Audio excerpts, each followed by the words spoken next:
nuestra ministra de Salud está comprometida con la prevención. Y en ese sentido, el CDC está trabajando ya en el plan de preparación y respuesta frente a la siguiente pandemia, ¿no?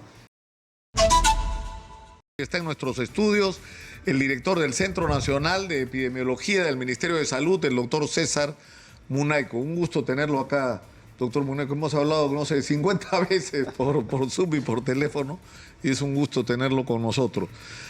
Yo quisiera que con todo realismo, doctor Munayco, nos resuma cuál es la situación que enfrentamos. O sea, dengue siempre hemos tenido. ¿Cuál es la diferencia de lo que está pasando ahora? Así es, la diferencia principal está en que en este año hemos tenido tres cosas importantes, ¿no? Primero, el niño costero. Segundo, las lluvias intensas. Y tercero, el ciclón Yaku, ¿no? Estas condiciones climatológicas lo que hacen es potenciar, ¿no?, el crecimiento del vector. Y bueno, generalmente cuando hay estos años donde las temperaturas permanecen más tiempo, ¿no? Normalmente en Lima, por ejemplo, ya en marzo estamos viendo el otoño, ¿no? La baja temperatura. Ahora estamos en mayo y... Así es, ¿no? Entonces, todo esto potencia al vector y hace que en estos años se incrementen el número de casos de manera exponencial, ¿no? Si lo podemos comparar con 2017, donde también hubo niño costero, hubo un gran número de casos, más de casi 70.000 casos. Entonces, esas son las razones. Pero ahora, digamos, proporcionalmente, ¿cuántos tenemos? ¿5 veces, 10 veces? ¿Cuántas veces más que lo que podría considerarse un año normal? Así es, un año normal generalmente tenemos casi 20 veces más casos. Y eso es básicamente por... O sea, en este momento hay 20 veces más dengue del que normalmente estamos acostumbrados a enfrentar. Y eso es lo que está produciendo la explosión de personas que requieren atención en los hospitales. Así es, ¿no? Cuando hay un incremento de casos, obviamente se producen un número de casos importantes hospitalizados. Bueno, y el Ministerio de Salud obviamente está incrementando la oferta para poder atender a todos los pacientes. Usted ahora que conversábamos antes de la entrevista, hablaba del factor social en este tipo de epidemias. Y esto tiene que ver directamente con las condiciones de vida de la gente. Y eso nos lleva directamente al tema del agua potable, del acceso al agua, ¿no? Así es, ¿no? En general, esta es una enfermedad que se relaciona íntimamente con los determinantes sociales de la salud, ¿no? Las condiciones en que viven las personas, la falta de agua, o también a veces hay comunidades que tienen agua pero no tienen 24 horas, ¿no? Y eso hace que las personas junten agua para la bebida o para la cocina o para el lavado. Así. Entonces, y en este contexto, pues, a veces no se hace un cuidado adecuado de estos recipientes, ¿no? Que deberían de estar tapados, deberían de cambiarse cada cierto tiempo y lavarse para evitar que el mosquito pueda depositar sus huevos. Y todas estas condiciones facilitan, pues, la transmisión. Claro, porque es como nos pasó, yo recordaba ahora el tema del COVID, cuando se decía, lávate las manos, y descubrimos que había un montón de gente que no podía hacerlo porque no tenía acceso al agua potable. Cuando dijimos, quédate en casa, ¿y cómo le pides a alguien que vive del día a día que se quede en casa? ¿Qué come la familia, no? Entonces, ahora nos está pasando algo parecido. Es decir, uno de los problemas, de los factores determinantes en la extensión del dengue es la acumulación de agua que está generado a su vez por la falta de un acceso adecuado al agua potable. Así es, ¿no? Es uno de los factores. El otro factor importante, obviamente, que ha hecho que tengamos un número de casos importante es el clima, ¿no? También es otro factor que juega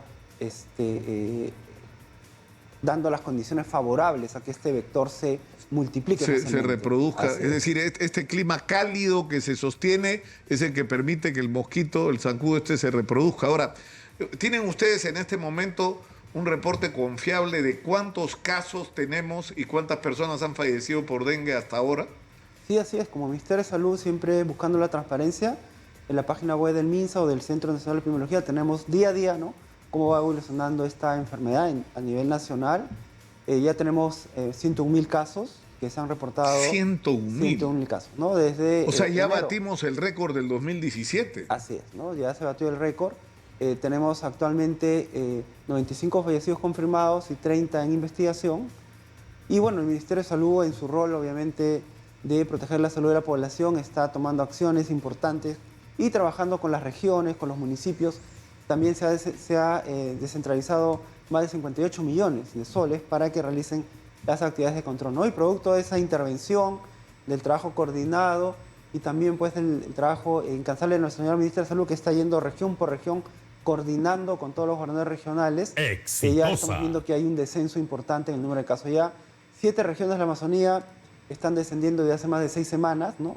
El norte del país también ya ha desacelerado y está también descendiendo y muchos distritos que estaban incrementándose ya, ahora tenemos menos distritos que reportan casos y esperamos pues que en las siguientes semanas debe ya haber un descenso franco, no solamente en el norte, sino también en el sur. Ahora, estos 101.000 casos son casos que ustedes tienen reportados, porque siempre hay un subregistro, es decir, hay gente que se contagia del dengue, que llega de repente al hospital, ve una cola y no se registra, no recibe una atención y se va a la farmacia y qué cosa le dan a la gente por dengue y ahí le meten un fierrazo por un Supracal, ¿no es cierto? O por darle suero, ¿no? O por venderle suero y la gente se cura en sus casas o se atiende en sus casas a donde les es posible. Ustedes tienen una proyección de cuál es el subregistro, es decir, oficialmente hay 101.000 casos, podría haber bastante más. Claro, generalmente hay una variabilidad en la parte clínica. Algunos pacientes que presentan pocos síntomas, ¿no? Probablemente ellos no vayan a los establecimientos de salud, pero en general esto es una enfermedad que se presenta pues con fiebre, malestar general, que sí obliga a las personas a ir al establecimiento de salud para pedir atención, ¿no? Entonces nosotros como CDC, como Ministerio de Salud, tenemos una vigilancia que viene funcionando en el año 89, ¿no? Entonces registramos casos probables y confirmados, ¿no? Y que nos permite tener una idea clara, ¿no? De cómo es que se va comportando esta enfermedad. Este tema del dengue ha puesto en evidencia otra vez las serias deficiencias. Fíjese, el director de la Organización Mundial de la Salud ha llamado la atención sobre las grandes lecciones que dejó la epidemia del COVID. Ha hablado sobre la amenaza de eso también quisiera hablar con usted, la amenaza de una nueva epidemia aún más letal que la del COVID. Pero él ha llamado la atención sobre la necesidad de corregir todo aquello que se demostró que no estaba funcionando bien en los sistemas de salud en el mundo entero. Y el problema es que ahora que nos salta el dengue encima nos damos cuenta que no hemos corregido los problemas. Hay la gente haciendo cola, hay desabastecimiento de medicamentos tan básicos como el paracetamol, no hay personal suficiente para atender a la gente. Pero, es decir, ¿de qué vale que ustedes hagan las advertencias si eso no va de la mano con corregir las cosas, no? Sí, bueno, en realidad obviamente en algunos casos ha habido una demanda mucho mayor, pero el Ministerio de Salud en coordinación con las regiones ha incrementado la oferta, ¿no? Generalmente inmediatamente se desplazan hospitales de campaña, se abren más ubiclines o centros de unidades febriles para poder garantizar la demanda, ¿no? Y justo de acuerdo a lo que tú estás comentando, ¿no? Nuestra ministra de Salud está comprometida con la prevención. Y en ese sentido, el CDC está trabajando ya en el plan de preparación y respuesta frente a la siguiente pandemia, ¿no? Pero esta respuesta es una respuesta que tiene que ser como país, ¿no? Eso es importante, que tiene que ser una respuesta como país, ¿no? Y en ese sentido se están haciendo las acciones. Claro, o sea, por ejemplo, ¿cómo enfrentas el tema de la salud pública? Porque yo entiendo que con relación al fenómeno del niño, el dengue es una de las manifestaciones, pero ha habido otros problemas, ¿no?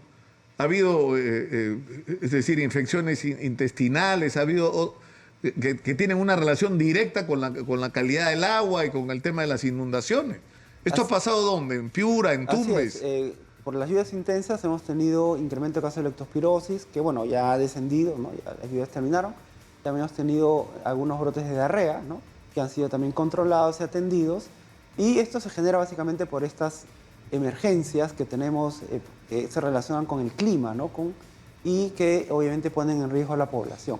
Como Ministerio de Salud ya tenemos un plan de lluvias, ¿no? Desde que se empezó a implementar el año pasado, en septiembre, y de ahí se ha ido trabajando. Además ha emitido un decreto, ¿no? Que más de 8 millones de soles que se han descentralizado también a las regiones. Entonces todo eso se está trabajando para mitigar el impacto de estas lluvias. De acuerdo. Esto de las lluvias, del Yaku, del fenómeno del niño costero, que se ha sumado a las lluvias normales, estacionales que hay en el norte del país, nos ha enfrentado a un problema de salud pública muy serio. El problema es que lo que se anuncia, lo que anuncian los especialistas, ya no es que va a haber un mega fenómeno del niño. La discusión es cuándo va a empezar. Algunos dicen que podría empezar a fines de junio, otros dicen que no, que probablemente la intensidad empiece a finales de septiembre. Lo que está claro es que vamos a enfrentar un fenómeno del niño mucho peor del que hemos tenido ahora y seguramente peor que el del 2017, por lo que dicen los especialistas. El problema es que vamos a tener un problema de salud pública muy grave. Si con esto estamos como estamos, ¿Qué hay que hacer, doctor Munaico, para estar preparados? Así es, ¿no? Con responsabilidad, ¿no? Para Así es. no esperar que se nos caiga el techo encima para reaccionar, sino tomar las medidas ahora. Así es, ¿no? Justo ya el Ministerio de Salud se está trabajando ya para poder continuar con estas acciones, ¿no? Porque todavía hay bastante incertidumbre de lo que pueda pasar, ¿no? Hasta septiembre nomás se han estimado las probabilidades que pudiera haber un niño moderado, ¿no? Pero obviamente eso todavía falta mucha información, ¿no? Para ver cómo se comporta. A veces hay mucha incertidumbre en el comportamiento de estos fenómenos climáticos, pero el Ministerio de Salud está trabajando ya para continuar las acciones, ¿no? Frente al dengue y frente a otras enfermedades, para poder estar preparados para lo que pueda ocurrir más adelante. Entonces es importante la preparación y eso demanda un trabajo conjunto, ¿no? Entre Ministerio de Salud, regiones y otros actores. Claro, pero eso ver, supone, ¿no? que los hospitales que están parados, el otro día estuvo acá la ministra de Salud, decía, hay que separar. Los hospitales tienen que funcionar y si hay juicios pendientes, bueno, que se resuelvan, pero que eso no impide el funcionamiento del hospital. O, por ejemplo, el inyectar recursos al primer nivel de atención para que realmente funcione. Es decir, no solamente tengas locales debidamente habilitados, sino equipamiento, personal, medicamentos reactivos para los análisis. Es decir, hay tareas que hay que ponerse a hacer en general para cuidar la salud de la población, pero además para prepararnos para la eventualidad de otro fenómeno del niño y por lo tanto de otra epidemia de dengue, ¿no? Así es, ¿no? En ese sentido es importante la preparación y como te comentaba ya se está coordinando con las regiones para que continúen con las acciones. Es importante mantener al vector controlado en un bajo número para poder tratar de que se disminuya el impacto, ¿no? Producto del niño costero. Tengo dos temas finales, doctor Munaico. Uno es este tema de la polio y el sarampión, que en algún momento lo conversamos cuando se hablaba de cómo había zonas del país donde la cobertura de vacunación para sarampión y polio había bajado con respecto, porque en realidad nuestro trabajo en términos de vacunación como país es muy bueno, esto es reconocido internacionalmente. Pero ¿por qué se ha declarado en emergencia el tema de la polio y el sarampión? Hay casos, o sea, de polio creo que había uno, si hubo dos, incluso creo que no se confirmó el segundo, ¿no? Así es, de sarampión no tenemos casos, de polio hemos tenido un caso en el Aten de Marañón y nuestra señora ministra de Salud, en su sentido preventivo, ¿no? Es que se ha impulsado esta declaratoria de emergencia con la finalidad de poder cerrar las brechas de vacunación en justo estas 12 regiones que tienen coberturas bajas. Exitosa. Y esto va a ayudar a reducir el riesgo de que se presenten otros casos más adelante. Claro, entonces, no esperar que no tengamos un caso de polio, sino 80 para reaccionar, ¿no? Así es, ¿no? Por eso porque dice, ya el solo hecho de que haya uno es para preocuparse, ¿no? O sea, deberíamos estar en cero de este tipo de enfermedades. así es, ¿no? Y desde que este caso se conoció, ¿no? Debido a que el Fiocruz nos envió los resultados, se ha venido interviniendo, ¿no? Estamos interviniendo en Amazonas, estamos interviniendo en Loreto, pero esta declaratoria de emergencia va a ayudar a que las regiones puedan contar con los recursos necesarios para poder cerrar esas brechas, ¿no? Entonces nos estamos anticipando a lo que pueda ocurrir. Por supuesto. Y un tema final. El director de la Organización Mundial de la Salud ha advertido sobre la amenaza de una pandemia aún peor que la del coronavirus. ¿Por qué lo dice? Porque lo ha dicho, además lo ha dicho en National Geographic, es decir, no es que se le escapó la frase, es que hay una preocupación en la Organización Mundial de la Salud sobre este tema.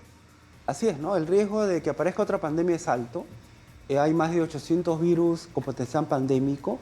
Entonces, como país y también como humanidad, tenemos que prepararnos para poder enfrentar a una siguiente pandemia, ¿no? Y en ese sentido, el Ministerio de Salud ya ha hecho una evaluación, por ejemplo, de las capacidades básicas del Reglamento Sanitario Internacional y sobre eso está haciendo un plan. Hay un plan para poder cerrar esas brechas, ¿no?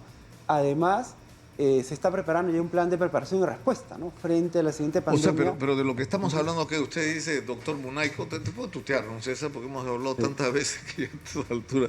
No, César, 800 virus que potencialmente podrían generar una pandemia, ¿no?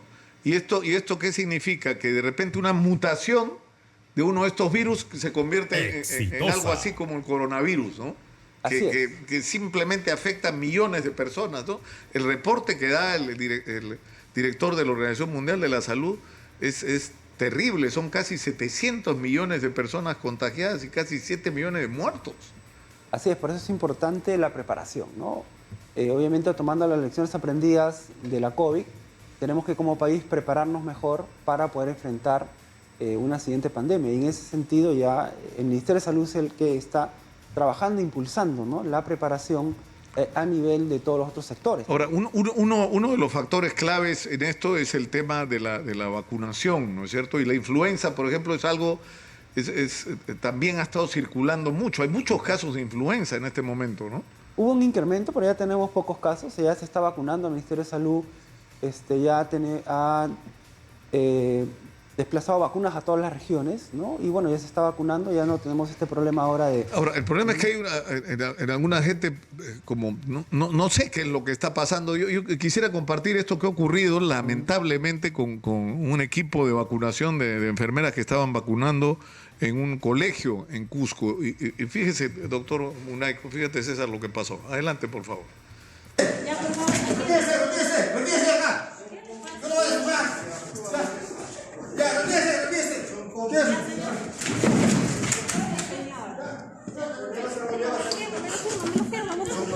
los que no pueden hacer sin autorización de los padres, ¿ya? No pueden hacer. Sí, llama a la policía. Sí. No le dejen salir, por favor. No le dejen salir, por favor. No lo dejen salir. Son cómplices todos los que defienden las vacunas, ¿ya? Esto va a tener... Exitosa. Bueno, que es aparentemente, o sea, acá ha habido una coordinación con las autoridades del colegio. Supuestamente esto ha sido coordinado porque es el protocolo, ¿no? Así es. Pero hay gente que es antivacunas y este señor simplemente... Bueno, pero él tiene derecho a decidir sobre quién, sobre su hijo. Así es, ¿no? Eso es claro, ¿no? O sea, yo no puedo decidir sobre mí y sobre mi familia, pero no puedo decidir por el resto de personas, ¿no? Y hemos tenido como varios incidentes antes, ¿no? El personal de salud es agredido por estos grupos antivacunas, ¿no? Y yo creo que es importante que la población entienda que las vacunas salvan vidas. Es una herramienta importante de la salud pública y nos ha permitido erradicar enfermedades, ¿no?, como el sarampión, ¿no?, la viruela también, que fue erradicada, ¿no? Y estamos camino a la eliminación de otras enfermedades gracias a las vacunas. Entonces tenemos que trabajar en ese sentido con la población para que entienda que las vacunas son importantes, ¿no?, y que puedan vacunarse para poder prevenir diferentes enfermedades. El país tiene uno de los calendarios de vacunación más completos, ¿no?, de toda Latinoamérica. Entonces y la disposición de las vacunas están en todos los establecimientos de salud, ¿no? Por eso es importante que la población reflexione, ¿no?, y pueda ir a vacunarse. Ahí hay un tema sobre ahora sí, para terminar, que es la vacuna contra el dengue. O sea, si la previsión es que vamos a tener un fenómeno del niño y que una de las consecuencias podría ser, ¿no es cierto?, que se desate el dengue peor de lo que estamos viviendo ahora, entonces vacunar a la gente de las zonas críticas debería ser una opción, ¿no? Así es, el Ministerio de Salud lo que está tratando también es de usar todas las herramientas necesarias para poder afrontar el dengue, ¿no? Porque el dengue es un problema que tiene múltiples factores, ¿no? Entonces la vacuna es una herramienta adicional que debería de usarse y el Ministerio de Salud está trabajando también en eso, ¿no? Con OPS, coordinando por eso el tema del fondo rotatorio, ¿no? Y preparándose, obviamente, porque tiene que haber varios procesos administrativos primero. En ese sentido, ya se está trabajando para poder acceder a esta herramienta también. Muchas gracias, muchas gracias. El doctor César Munayco ha estado de inmunizaciones, especialista en epidemiología del Ministerio de Salud, ha estado con nosotros. Muchas gracias, César, por estar acá.